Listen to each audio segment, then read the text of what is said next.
Bonjour, on se voit aujourd'hui pour parler de la revue Boucan. C'est une revue assez chouette qui parle des Outre-mer, avec qui je travaille depuis 6 ou 7 numéros à peu près. On a notamment parlé de la tisanerie à La Réunion, on a parlé de la culture du thé, on a parlé de l'accès aux soins à Mayotte. Voilà, des sujets fort intéressants. Et aujourd'hui, Boucan attend de pouvoir sortir son numéro 15.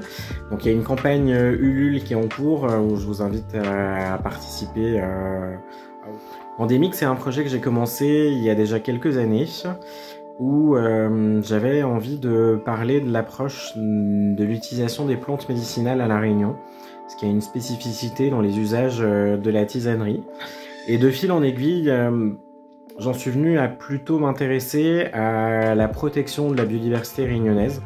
Parce qu'il faut savoir que la forêt réunionnaise est à la fois une des plus préservées du monde, dans le sens où il y a encore beaucoup de forêts primaires et beaucoup de plantes endémiques sur cette île. Mais c'est aussi une forêt qui est extrêmement menacée, et notamment par l'homme et par les plantes exotiques envahissantes. Et en 300 ans, il y a quand même à l'heure actuelle 41% de la flore vasculaire de l'île qui est aujourd'hui menacée d'extinction ou en danger d'extinction. Alors j'ai choisi de vous présenter cette photo où on voit un naturaliste passionné et passionnant qui s'appelle Jean-Maurice Tamon, qui est accompagné de 2 collègues à lui. Et ils vont régulièrement en forêt pour aller observer des plantes particulières. Cette fois, on est parti à la recherche d'une petite fougère qui doit faire cette taille. Et donc on les voit observer et s'arrêter sans arrêt, admirer la forêt de l'île.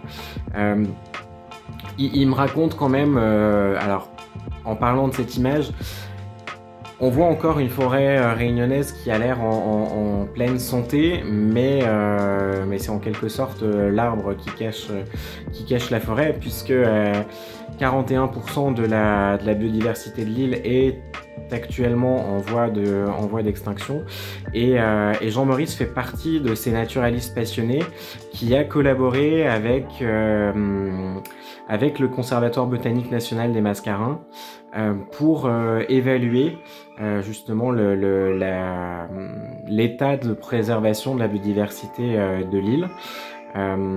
Cette liste, elle est hyper importante parce que ça fait maintenant 13 ou 14 ans que le parc national de La Réunion est inscrit au patrimoine mondial de l'UNESCO, et en ce sens, il doit y avoir une réévaluation régulière de l'état de la biodiversité sur l'île. Et il connaît très bien aussi Claudine Appeng, qui est la personne qu'on voit sur la deuxième image, qui est une scientifique de l'Université de La Réunion, spécialiste des mousses. Et elle a repéré il y a quelque temps une mousse qu'on appelle la mousse des jardiniers, qui se retrouve dans des endroits du parc national ou de l'île où elle ne devrait absolument pas être.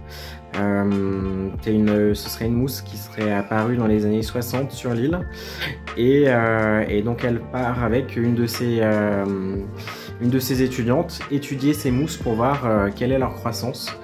Et d'après les résultats préliminaires, on serait sur une croissance assez importante. Le problème des mousses, c'est qu'elles menacent les sols, elles occultent la lumière et peuvent être un vrai danger pour le reste de la biodiversité. Mais elle a besoin d'avoir plus d'informations scientifiques pour vraiment la caractériser comme une plante exotique envahissante, destructrice pour la biodiversité locale.